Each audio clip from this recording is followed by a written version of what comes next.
Thank you for tuning in to another episode of Tomorrowman Podcast. I'm Andrew Roscoe, and if you haven't already, subscribe to my YouTube channel.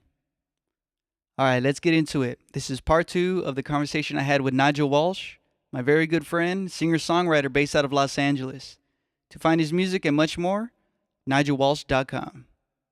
Enjoy the episode, and stick around as he has a couple of songs to share with us, exclusive to Tomorrowman Podcast.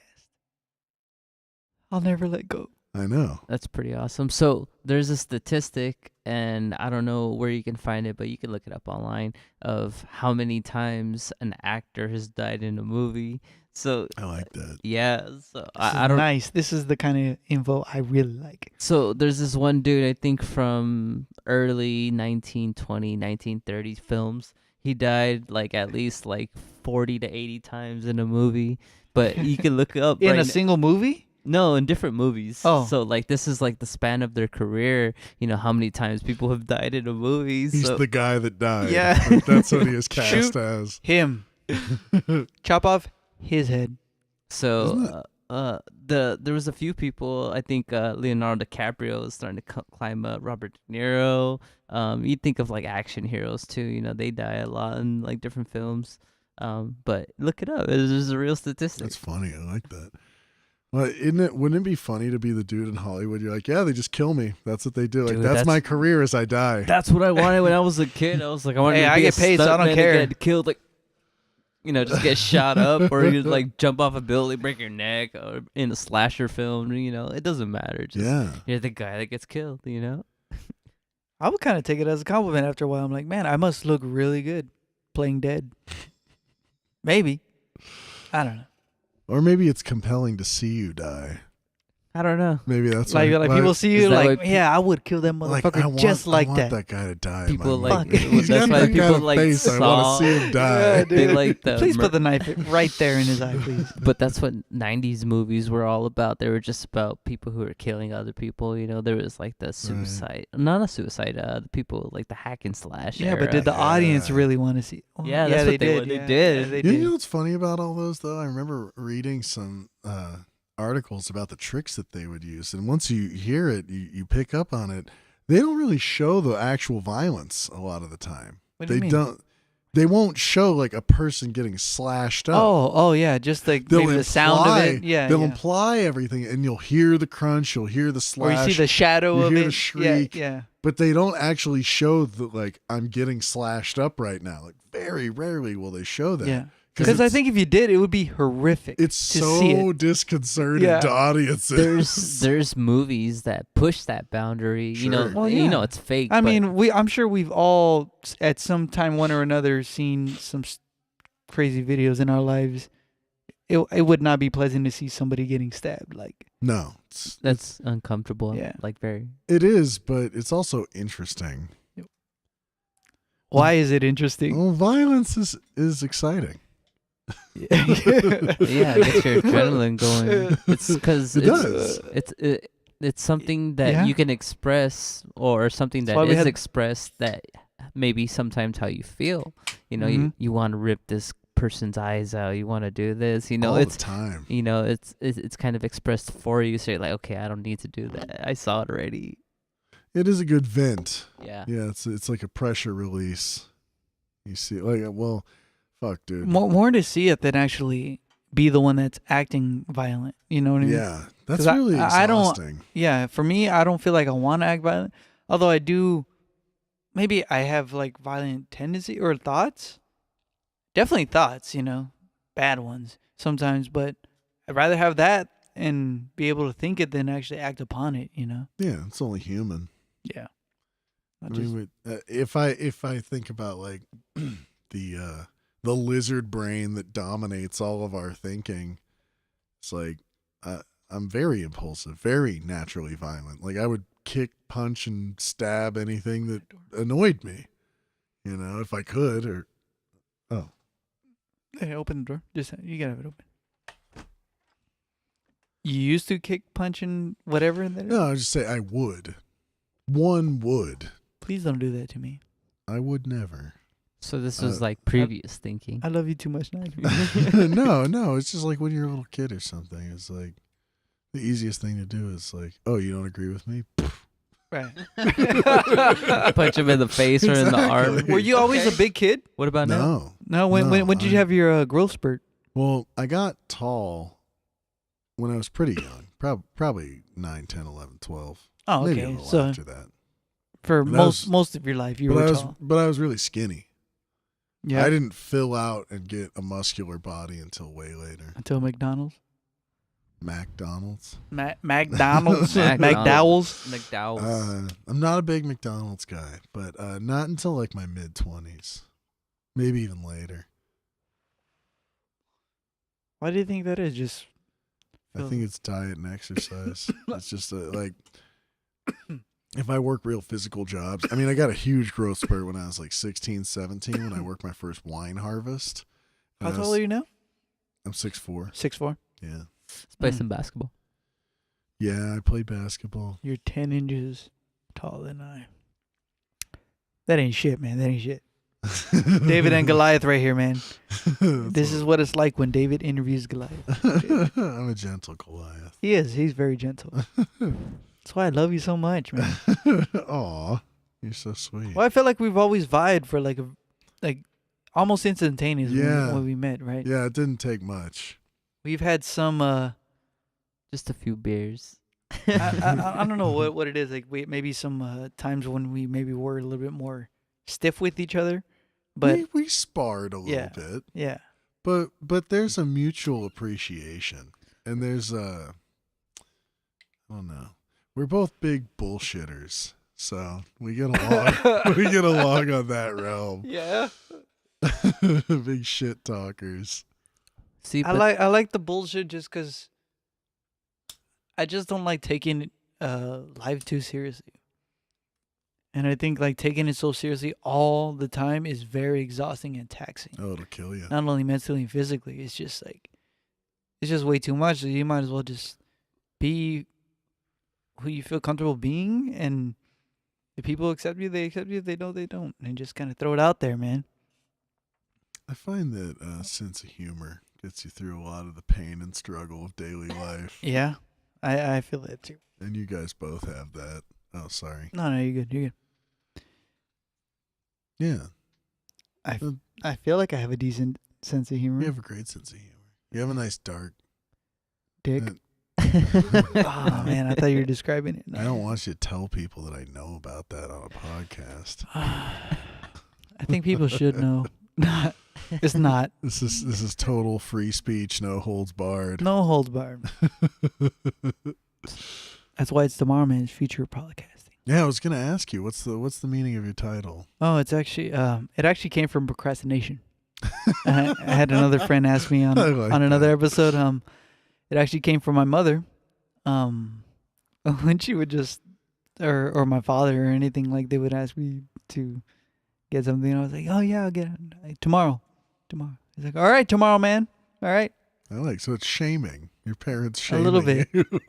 But then I ended up flipping it and kind of turning it into like, you know what? Yeah, I am tomorrow, man. So I don't feel that bad when I say I'm late on a episode being uploaded, because I'm like, you know what? It's okay, They're still coming out. because it'll be up tomorrow. No, but that's where it did come from. It came from a place of procrastination, which I find kind of funny. And yeah, It's very appropriate for any media excursion because there's so much you have to do just to get. dude, and I'm doing it solo. Like tonight is the first time I'm really having Mike kind of engineer for me. I'm usually doing it by myself. But yeah, it's a lot of work, man. I mean, I already after this I have to, go through, edit, and make Make sure it everything's all pretty. nice and pretty. Of Yeah. all the levels are good throughout the conversation. Yes. And we're already a good hour and 20 minutes. So this is like a lot to go through. It is. Takes time. Compression. But I enjoy doing it though. Like it's just fun. It's good. It's fun. I don't know what else, what other way to describe it but that. It is. It's like it's such a different form of media. Like my favorite podcaster is Dan Carlin, and he does the hardcore history and common sense podcasts. He's since kind of slowed down. He's really slowed down on common sense. He also does hardcore history addendum, which which is another subset. Yeah, it comes out maybe once every month. Not even. Two, like, Not yeah, even. like Dude, I haven't seen an update every in a season. long time yet. Dan Carlin is notoriously slow, but his podcasts are fucking masterpieces. Like Quality. They're Well, not. that's probably why, because he is gathering every single fucking note together, you know. Well, the great thing about him, and most people don't know his Common Sense podcast, which he's done way more episodes of and has done for way longer, which is focused on current events and politics, but he's nonpartisan. So he says, and I believe him from listening to him for so long. Because his whole tagline was, and he was in radio forever, and when he introduces the Common Sense podcast, he's like, hey, it's the Common Sense podcast, your nonpartisan alternative to the voices you normally hear. Because it's like, it's most of everything, all media you consume in terms of current events and politics is hyper partisan, especially now. He started doing it in like 2005, so it wasn't as bad then, but the media was still crumbling, and you know, we're just still living in the fucking dust and the ashes falling down off the skyscrapers of media that used to exist. But he was ahead of the game with his podcasting, and severely is still way ahead of the game with not strictly catering to a partisan audience, not just beating the drum for like, hey, we're all on this team, right? Okay, here we go. Let me whip you all into a frenzy about all the things you're supposed to be mad about right now. Yeah, no. So that you could totally judge and alienate a whole nother people. The other half of your fucking country. Yeah. For like that, it's like it's ridiculous. It's terrible. And let's get into this, because I wanted to talk about this. I was thinking about things I wanted to talk about when I came on here, and this is really important to me. Okay. And I know you don't necessarily always like to go into a political realm, because I know you can explain it for yourself. I'm curious if you want to tell your listeners. Like, no, it's okay. Because I talk about politics all the time in drum department, and I know at a certain point, like, you'd be like, bro, I can't take it anymore. Like, put on a Snarky Puppy song, and like, we got to move along, because I can't. It's too much. And it was too much, because I'd sit in there, especially like it was during the 2015 to 16 election cycle, which is the craziest fucking time that any of us can think of politically in recent memory, except for now. And we were just seeing the ramp up to all this, and we were seeing the ramp up to all this where we are now. And I'm such a junkie for that stuff. I'm such a junkie for current events and news. Like, I would have loved to be a journalist back in the 70s or something, when journalism really had integrity and they would get to the bottom of things. They do investigative journalism. They'd rip apart institutions who are corrupt and just fucking shine the gnarliest light on them that had never been shined. And you know, you look at something like Watergate, for instance. That fundamentally changed American culture in a very deep way. Before that, it was generally accepted that you trusted the government. They had your best interests in mind. They wouldn't lie to you, at least not about anything important. And then once that happened, I mean, God, I didn't live through it, but I hear guys like Dan Carlin talk about it. He was a journalist. I mean, he grew up during the Watergate era when he was really young, but he grew up in the 80s and 90s, cutting his teeth as a journalist at newspapers and TV broadcast news. And with the ideals of those 70s era journalists. And that was, he'll say, and I believe him, it's the high watermark of journalistic integrity in America. That was a time when it was understood that you needed to have a big budget. You wanted to put people out in the field, get to the bottom of stories, shine a light on corrupt institutions, and take people down who deserved it. Yeah. And in a methodical, almost like scholastic way. Not what we have now, which is the opposite of that, which is like, what's the catchiest headline to exaggerate what's really happened, to grab the most clicks, to grab the most views, to generate the most money in this region too, you know? I mean, because it could be like a picture but a different headline or something like that, depending on just It is what catered. the way that it's worded, for that. Right. You can get the same story two different ways. And one appeals to one group and one appeals to the other. And Dan was ahead of that too. He would talk about news based on your views. He wanted to make a almost satirical website where you'd have a slider down at the bottom and it was all the news stories of the day, and you would slide it to the left, you'd slide it to the right, and you'd see the same story with a different headline and like a different slant on it as you would slide the slider around.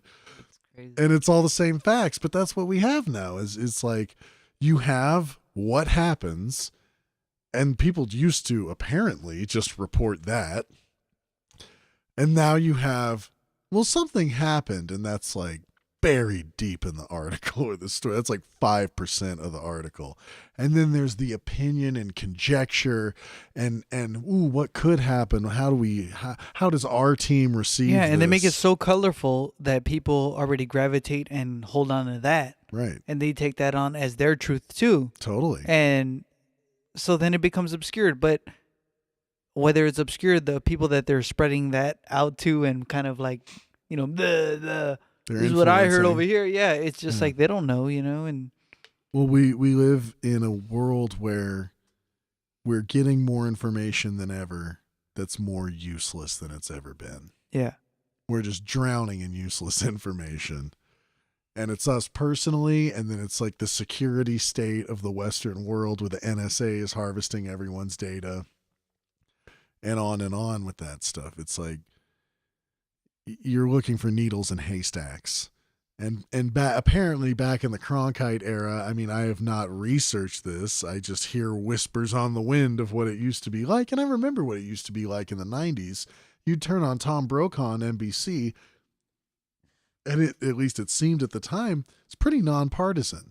You put it on and Tom would go, well, here's what happened. Here's the things that happened. There you go. Yeah. On to the sports, you know? Yeah, you're allowed to make up your own fucking decision on Yeah. that, yeah. Yeah. And I mean, there's always bias. There's always going to be some degree of bias in any reporting. Just as a human being, you're going to bring that. But your job as a journalist in a traditional sense is get the story, figure out the facts, don't add emotion, just the facts, right? It's like police reporting. It's like we just want to know what happened when. And now it's become infotainment. Yeah. It's become something it's all sizzle, no steak, to get back to what I was saying earlier. It's like the meat of the story is this little tiny piece, and here's a bunch of sizzle. Looks good. Look at all this good. fat. Yeah. Tastes good. Mm-hmm. Yeah, it kind of tastes good, But except it's not really good for you. but it's just fat. It doesn't Yeah. do anything for you. You know? Carcinogenic. Yeah. Yeah. It's like I want the meat of it. And you would sit and listen to me, and I'd be on the internet just perusing, struggling to get the tiniest amount of real information out of something on the internet. Yeah. And then I'll come in at 10 o'clock a.m. and you'll just be like, man, look at this fucking. and it would just be like this whole thing that you've like, I'd see the 10,000 tabs you have open and just like, you just like flooding me with all this information. I It's like, know. Because you want you All to right, open man. one of them. yeah. Just open one of them so you And can look at. I'm here just tuning this drum, just like, damn just trying to retain this like massive amount of information you're just trying to download onto me. I know. That's just how my mind works. It's like I'm just like chunking information all the time. It's like how I used to devour trivia books. I'm just chunking through information. It's like you never know what's going to be relevant or not. It's just you take it in, you process through it, you go, okay, this is priority. That's not. Maybe that'll come in handy later. But it's just how my mind works. I just want to process a lot of info. And it's like I'm a big reader. I'm a big writer. And how do you know what to process through as far as like eliminate, as far as like what you say, like this is bullshit, this is not, like. So it's different depending on what media you're consuming. If it's a news article, for instance, written in the 2010s, basically all of it's bullshit except for like a few sentences. And because there is a way to write news articles that most people abide by. And when you go to journalism school, which I only just touched the surface of, they teach you a formula in how to write articles. And when you know that formula, you can start figuring out, okay, it's going to be traditionally you want to lead with your most compelling factual information. And then as you get deeper and deeper, you assume that the reader's attention span is getting less and less. Only people who are deeply interested in the story are going to keep reading to the bottom. So you put the least relevant information at the bottom, just the kind of like extra stuff that helps flesh out the story. But that's why you've got your headline right at the top. It's traditionally supposed to be, here is a 5-10 word summary of this article. Catches your eye if you're interested in that topic. And what's happened now is people have totally manipulated that system. There used to be journalistic integrity and ethics. That all got chucked out the window at the dawn of the internet era. And for a bunch of reasons, like news outlets started making news free, and then people started expecting news to be free. And then they switched to a subscription model, and people revolted against that. They're like, you already gave it to us for free. We're not going to pay for it now. Yeah. But you have to subscribe to And it's almost the same way in music, you know? I mean, in a way, people don't want to subscribe to that, you know? People want everything for free, and I can't blame them because that's what happened in the early 2000s at the dawn of the internet. Everything was free. You got Napster. But it's the same thing. It's like, it's wide open, but it's low resolution. You could get any song in the world except it's mislabeled, right? It's not really the song you're looking for, right? That was what happened with the internet. Just the Wild West opened up of information. It's like, you could get anything, but you're going to have to dig for it. Yeah. Or you're going to get a couple viruses attached to it. Oh, yeah. You're going to get some computer STDs. Yeah. Going out there and poking your thing around. Hope you use your prophylactic for this one. Yeah. Your antivirus. Your Norton. Your condom. That's your condom. That's basically. right. That's the condom of the internet. Your Hey, firewall. Man, this is what I mean when I say you got to get antivirus. You need a condom for your dick. Something. Your internet dick. Smother it in sanitizer or some shit. Whatever. Yeah. Well, now what's nice is you have ad blockers. Everybody's got an ad blocker on now. Who's savvy anyway? But as far as what, like pop-ups and stuff? yeah, I mean back in those days, the antivirus programs are really weak. They were in their infancy. But nowadays you have uBlock Origin or something where it's just like it crushes everything. Yeah. No cookies, no ads. It's way better. Anyway, so yeah, at the dawn of that internet era, it was wide open. And the big media companies, I was just talking to my friend Eric Scotus, who produced all my records the other day. He came up in the 90s. He was a professional musician into the late 90s and early 2000s. And he just missed the window of the record label era of music. And he's incredible. I mean, supremely talented. Like, could play a fucking John Bonham beat. Like, it doesn't even faze the guy. He can sing while he's playing the John Bonham beat and like harmonize through the fills and not lose time. Like, doesn't even faze him. Oh, yeah. Fucking brilliant musician. Just like me. There you go. Do you sing and play? I used to, I have. I used to. That's right. That's right. You did. Yeah. Yeah. That shit is hard. Yeah. I mean, it definitely is. Like, it's ridiculous, but it helps with everything, though. It does. I like doing multiple things, you know, even when you're playing bass guitar, singing. Like, that rhythm in itself, you know, like moving your hand up and down those upstrokes and then knowing how to, like, when you need to come in on, like, certain vocal lines, like, that's a lot in itself, you know?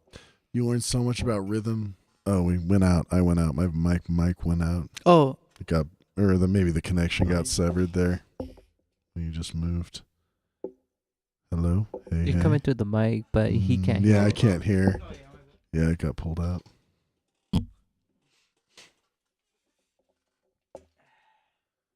Connection right about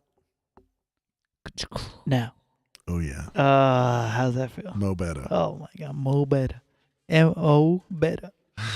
But yeah, you learn all that syncopation. You learn how to fit into the groove so much better. if you sing and play your instrument. It helped a lot when I was in college, like taking jazz. Well, I originally went there for guitar performance was my first major, and that helped a lot. Like it's just as far as just knowing scales and all that shit. Just before that, I was like self-taught guitarist since I was like 14, and then like around 18, 19, I picked up drums, and then went back to college and picked up jazz there, and that's when I started picking up drum lessons. Cause like in order to be in jazz ensemble there, you had to take drum lessons like once a week, and then that kind of like helped me be like, oh, this is what it's like to like really, I don't know, like train at your instrument, and then drums. I don't know, something about this was just like it took over as far as like guitar. Like I still love the guitar a lot, like, and I still play it all the time, but excuse me, drums, like I don't know, unbelievable to me, and I like the responsibility of being a drummer. You're the center of the band rhythmically. Just a foundation, yeah, and it's, I just like that feeling, you know, like of holding that groove and like locking it in and like just bouncing, you know, when everybody's when everybody's fucking grooving, it just sounds nice, man. See, it's interesting. There's nothing like it. So you're a guitar player first. Yes. So you're a guitar player who plays drums. Yeah. Did you know John Kyle is also a guitar player who plays drums? I believe he probably told me before. So for those of you listening, John Kyle is another member of the JK? center staging drum department. Yeah. What up? Who plays drums in my band and is an incredible drummer. So fucking good. So one good. of the most skilled musicians I've ever played with, and he's so funny because he didn't come up in the same world that like me, Brandon, and Stanley came up in, where we were playing ensemble all the time from a pretty young age. Yeah. He came up in a world where he would like his strategy that works for him is he lines everything out on a piece of paper and he just studies and drills. And he drills and drills and drills until he can't fuck it up. But he doesn't come from improvisation world like we do. We would play. I've had improvisation conversations all the with time. John Kyle about that. You know, Yeah. he's told me that. He's like, I can't improvise for shit. And I came from a world of that, you know, where I started as a guitarist just freestyling, learning by ear, looking at tab books, and then going to college. And then all of a sudden, like, having to learn how to read music and get the theory. And like, that came later for me. And then like, yeah, drums, it's like, I don't know. Yeah. But I don't know if John Kyle ever told me that he played guitar first, but yeah. He's a guitar player first. And it's interesting to think about because I don't know if this has to do with anything. Maybe you can tell me is there's a certain finesse that John plays with that I don't really encounter with guys who just play drums. I wouldn't know because if he was a guitarist just like I was before he played drums, I don't have any comparison as far as to not knowing what it was like to not play guitar and only play drums. You know what I mean? Fair enough. But you know guys who are just drummers. But I know when I do play like even a lot of these jams that I make for these episodes, I'll start with a jam, just drums, like alone in my head. And I know time, I know structure in my head, and so I'll play that in my head. And I'll play just the drums, and lay it out for like 2.5, 3 minutes. Then come in with the guitar, add that second, then the bass, and then maybe piano, maybe extra guitar work on top of that just to add a little flavor. But that's how I kind of create. It doesn't necessarily go in that order. Sometimes I'll start guitar first, but yeah, like I definitely do think knowing guitar and having that first definitely has a huge influence on the way that I write in general and the way that I record, because I hear music all the time in my head in a way, you know, so I could always kind of summon what I want to hear on and what I want to compliment on the drum, you know, while playing the drums. I'll kind of be like C. That's how the instruments interlock. Yeah. I already kind of map it out in my head because you're thinking of the rhythmic syncopation. I've done it, and I played in so many groups and with so many people enough times that I already kind of understand that basic like language and how to like kind of move within it, you know, and it makes sentences and paragraphs, so to speak, Yeah. musically. Yeah. I kind of understand how to do that and build it very quickly and in a very You short have amount of time. Clear idea. Of Very what you're clear doing, idea, and I 'cause you could- have all the tools. Yeah, all the tools, and I could do it, and I could do it myself. I was gonna ask you, do you mind turning my headphones down just a little bit? Oh no, If you can. actually, we all share the. Oh, we same mix? Yeah, we Fuck it. same. Don't worry about it. So once you have a mastery of those tools, it's so much easier to put a song together. Like, I am a piano player, Mm-hmm. and I play guitar and sing and play harmonica now. Yeah, I'll also play piano if there is one at a gig. I seen you had some videos on YouTube at Wits End, right? Yeah, Wits End, Yeah. I played their piano. Some really And good videos on there. Thank you. And if a venue has a piano, I'll play it. I'll play the whole show on it if I feel like it. I like seeing you jump back and forth though. It's really. It is nice, and now I like the versatility, man. It sounds. Yeah. It looks really fucking good. Well, thank you. Yeah. And I like to play electric guitar too. Every song is a little different, and it's so weird for me because I jump from genre to genre. It's like, this is a country song, this is a rock song, this is a sweet Irish ballad, and so it's like the appropriate instrumentation for each thing could be a different instrument, but a lot of the time I'll just pick one, and it's like I'm on electric guitar all night. Yeah. That's just, I'm playing every ballad, every rock song, and every country song on an electric guitar, or I could be playing them all on a piano. But so my point was, well, once you have that understanding, like, I'll know piano, I know guitar, I understand drums and bass enough so that when a song pops into my head, I can just be like, okay, this is how the drums go, more or less. This is basically what I want out of the bass. They can fit in the players that I play with are so talented. Yeah, you could give I them can give them the tiniest 10% direction. They take the rest and run with it. And you trust them enough with it to be like, They know what to do. Like, this is the bone structure. Give the fucking meat and muscles to this. You know? Give it your vibe. Yeah. Yeah. Like, when I went in to record my records, there's another story I wanted to tell because nobody records like this anymore. Mm-hmm. So what we did is we had our friend John Gates, who was in a band called Big G with Brandon Nisnik, my bass player and longtime friend. And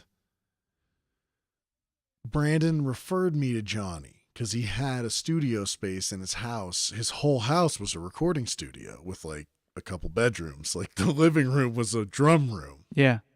And we cut all of my records. For the record, so many people told me that this couldn't be done.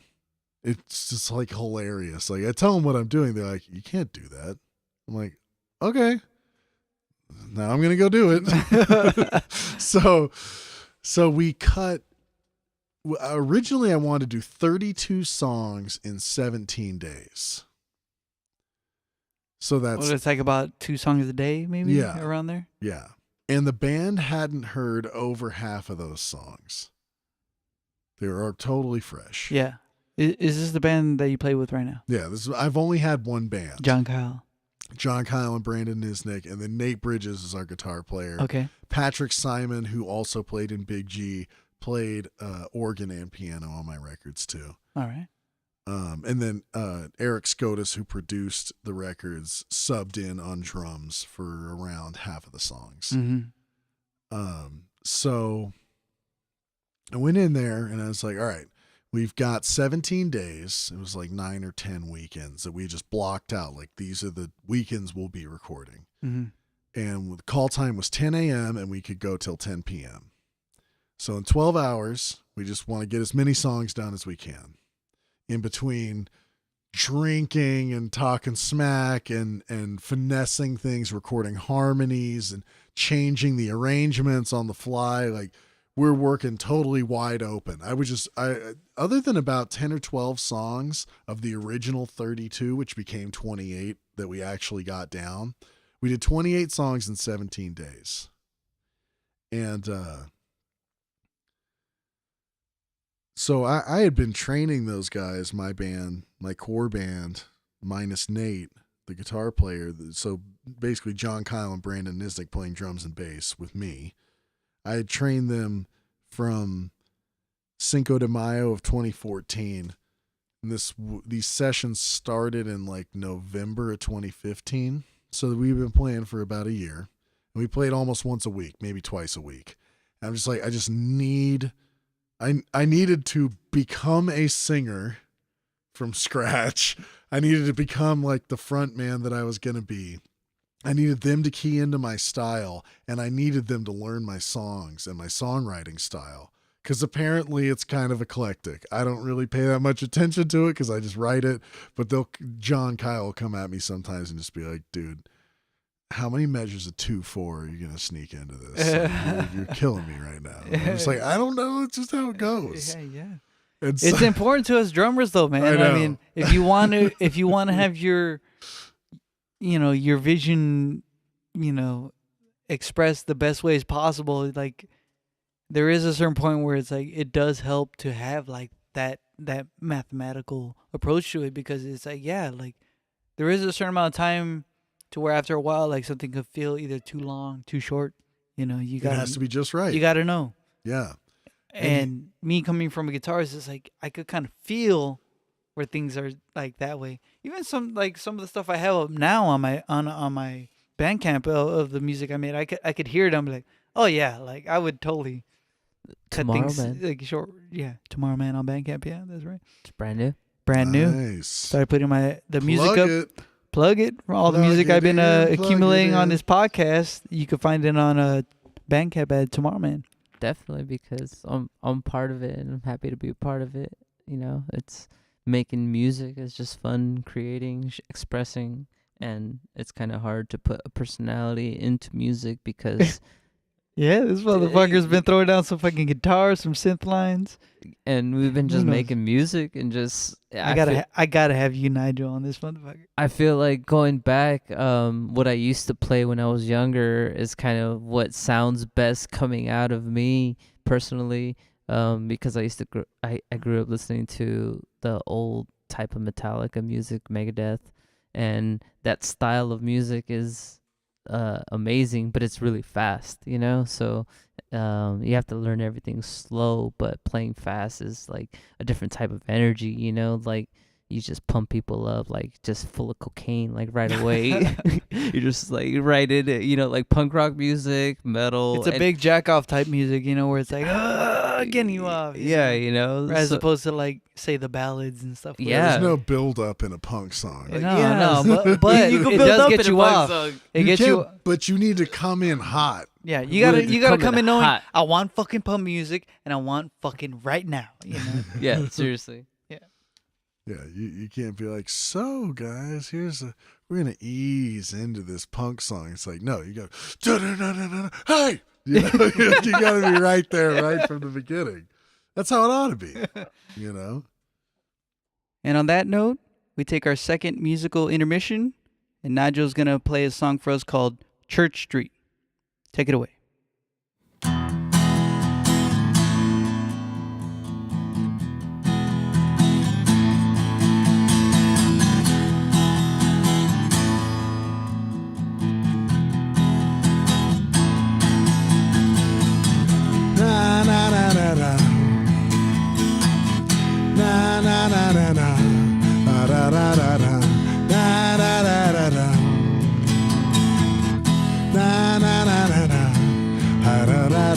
Sorrow's deep and it's wide, running over life like water on the windows. Grandpa's off on a concrete slab. Everywhere the wind blows, there's 1,000 words to say. You can't capture, for they run away, and something shuddering sway beneath the sound of neon graffiti. Something shudder and sweetly beneath the sound of neon graffiti. If I could see you tonight, I wouldn't get healed and my heart would still rattle. It ain't made out of steel. It just knows better than to lose what matters. There's 1,000 prayers to pray, Only one says what needs to be said, and something shuddering sweetly neath the sound of neon graffiti. Something shuddering sweetly neath the sound of neon graffiti. Hell.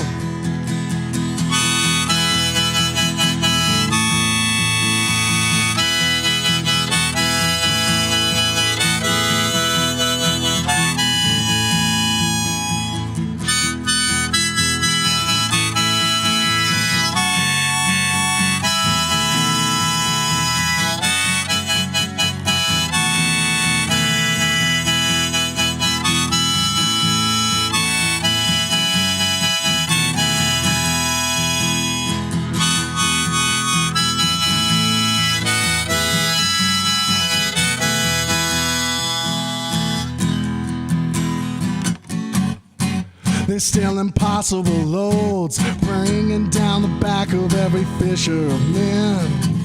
With water laid at his toes, he's still getting thirsty again and again, baby, with every separate step. Freedom is lonely and the taste is bitter, but it ain't second guessed. Abel raised no Cain, Mama raised no quitters. There's 1,000 steps to take. You stumble and fall, make it your own way, and something shuddering sweetly neath the sound of neon graffiti. Something shuddering sweetly neath the sound of neon graffiti. Something shuddering sweetly neath the sound of neon graffiti. Something shuddering sweetly neath the sound of neon graffiti.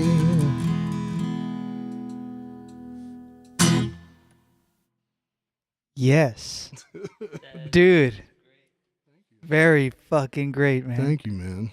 This is your first time playing this, honey? It's the first time playing it in public, Oh, man. quote unquote. Well, thank you for exclusively doing this right here on this podcast, man. Man, dude. Man, it was just very good, man. Thank you. Awesome. Glad man. you like it. Yeah, I really do, man. The lyrics, where are they inspired from? Well, usually when I sit down to write a song, excuse me while I take my guitar off and grab my whiskey. Yeah. And as he grabs his whiskey, he's doing this all in his it's like a holster for your harmonica, right? Yeah, it's just a harmonica holder. What key is your harmonica in? This one's in E. Oh, in E. Yeah, song's in E. All right, cool. Yeah. And you already were prepared for playing songs in E, or did you already have other harmonica keys? So I travel with 5 harmonicas that are in all the main keys that I sing in. Mm. Yeah, so harmonicas. How do you know where to really move? Like as far as like even on the last song, like when you were soloing, doing all that stuff. Like, I mean, is it just practice, or you just kind of know? Is it just like does it feel like a voicing to you in a way, like playing like a horn instrument? Is that what it feels like? Those are the questions that kind of go through my mind when I hear those things, and when somebody plays them, particularly pretty well, Like I've been playing music a really long time. Yeah. And I listen to a lot of music, and I just know what I want it to sound like, and so I just try to make it sound like that. Mm. I know that's not a very satisfying answer. No. I know. It's not technical? Yeah. It's not technical, but I do know what you mean, because it is in a way kind of like you're just trying to imitate what you have already heard for so long, Yeah, I mean, I guess there's a few different ways of playing harmonica. Like if I'm playing cross harp and I'm playing a harmonica in a different key from the song I'm playing, you play it differently. The style is different. When did you pick it up?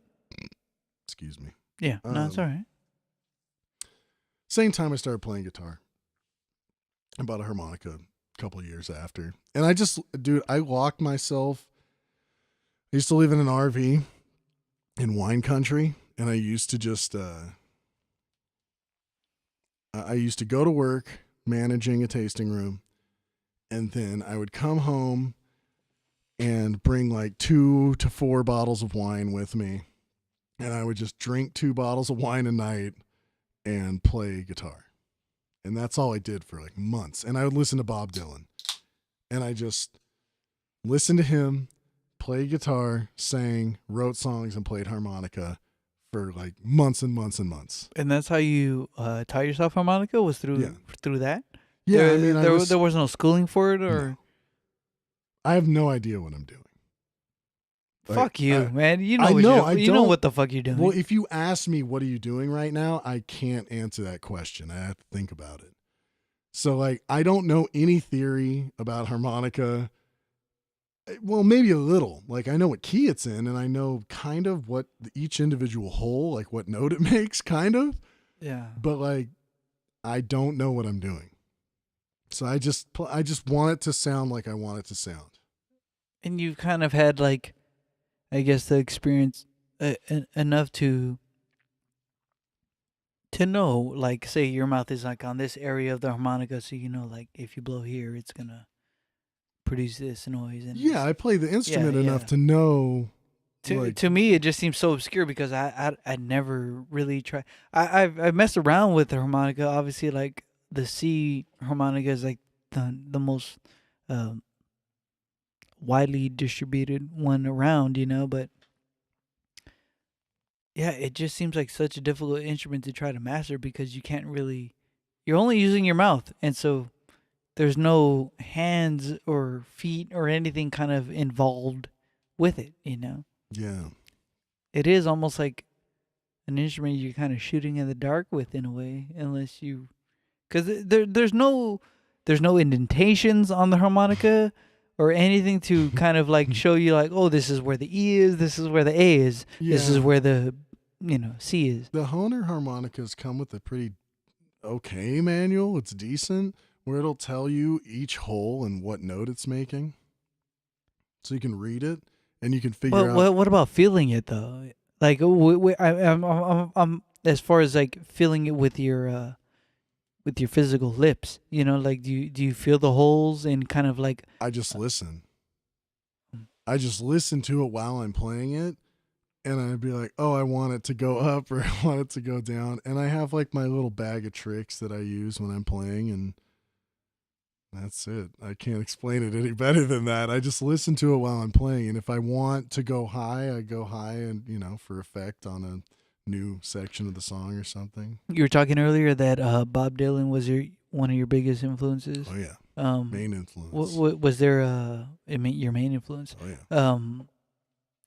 yeah. Are there a couple of particular albums or an album that really stands out to you from him that maybe was maybe the catalyst to the way that you maybe write now? Oh yeah. His 60s records were the ones I started on, other than like 90s records of his, but those didn't make sense when I first started listening to him. But he evolved in a pretty clear arc musically. He started out just him and an acoustic guitar and a harmonica, and then he evolved to have a band, and he tried like every genre there is basically in his niche, and then he kind of settled in for a while in the 90s, late 90s and 2000s up to 2012. He had a, I guess, 15-20 year run where he was doing like pre-rock Americana, blues, old American music, and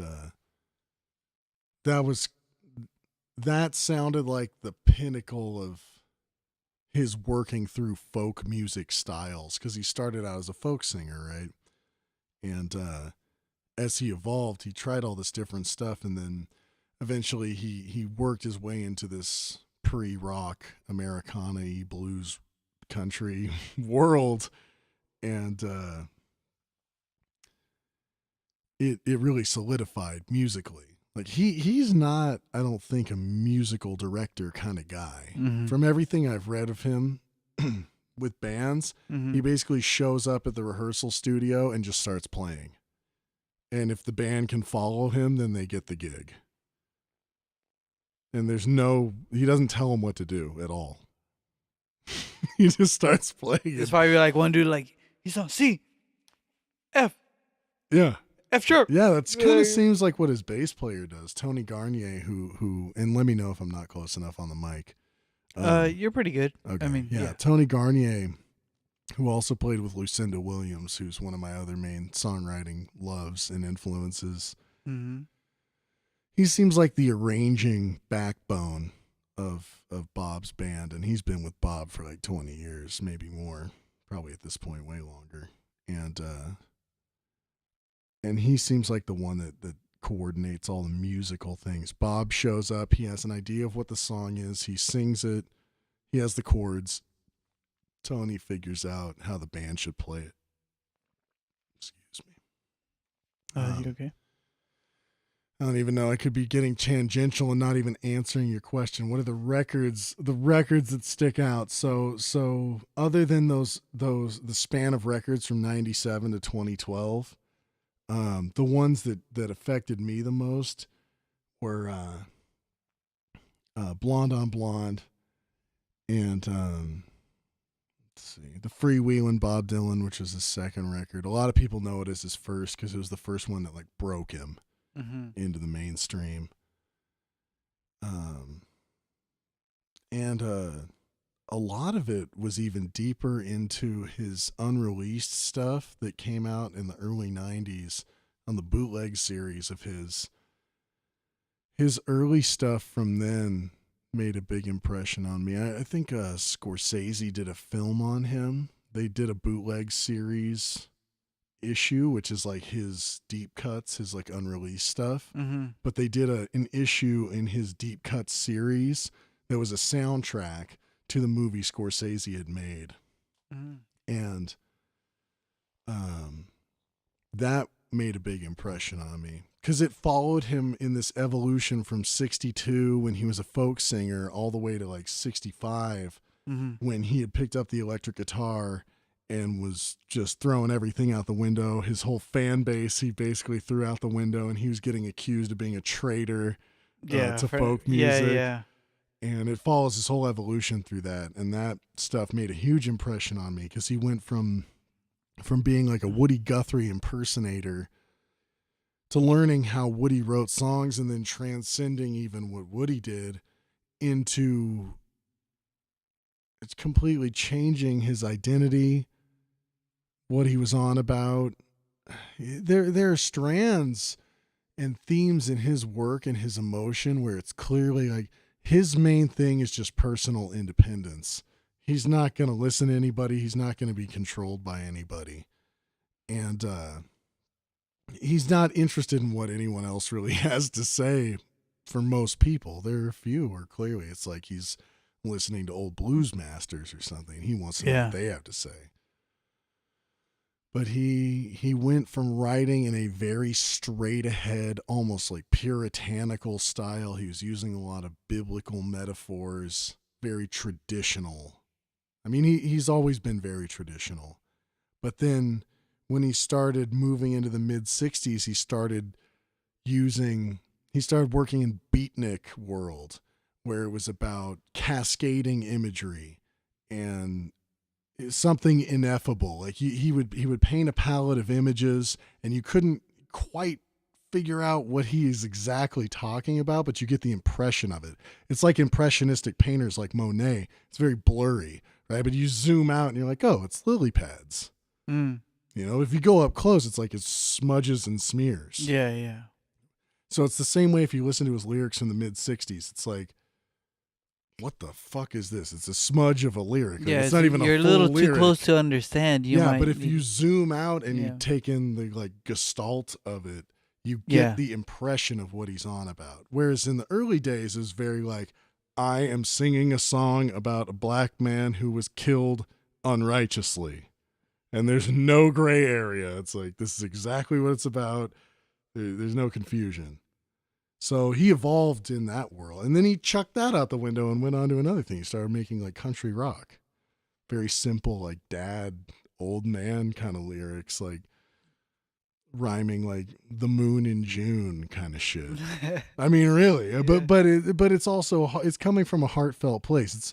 I have a lot of buddies who I won't name who we get into arguments about Dylan because I list him as such an important influence, and then he'll be like, I always thought he was faking it. I always thought he was just kind of putting everyone on. I'm like, you really think you could put everybody on for 40 years and write that much material and release it if you're just fucking with everyone? Like, you get sick of it, I think. I feel like everyone has so much material within themselves, you know, whether it be musically or whatever. You could be a painter, or something. You know, it doesn't even have to be a creative as far as like an expressive thing. It could be whatever your motivation is that you do. And humans are deep. Yeah, it's crazy. It could go on forever. You know. Well, we carry experiences that we didn't even live through.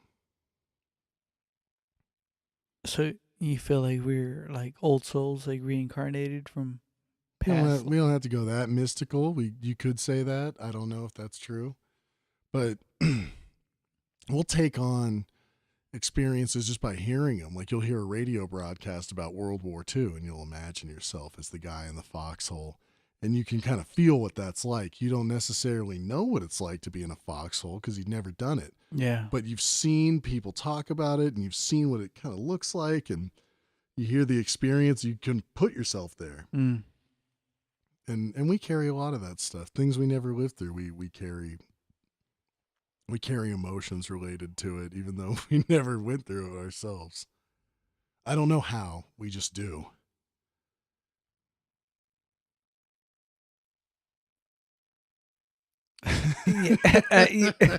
I'm sorry. Like there was that blank space there, but I was like really thinking about it. It's a weird thing to think about. Yeah. You know, there's so many aspects of life that you can't explain. You know, just being a human is such a strange thing. Like what the fuck are we doing right now? You know? We're doing all kinds of shit. Yeah. We're having a lot of fun. We are. Well, we're tinkering. Humans tinker. We play around with stuff. Yeah. But we've been through a lot. People had to struggle pretty fucking hard to make it to where we are. You just think of all the times like ancient man had to escape from a fucking alligator attack.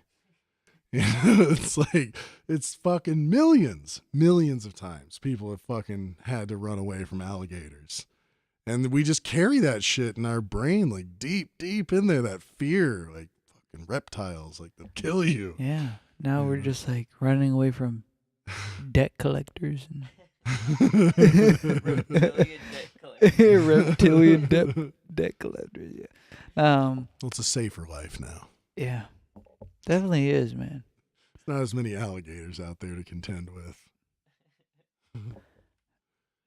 Should I grab another song? Fuck yeah, dude. Let's pause it right now. All right, take it away, Nigel. Snowflakes fall on your old gray wool coat, and I fall right down with them.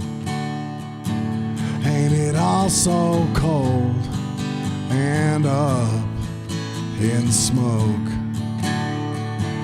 In your painted walls, could you ever forgive them?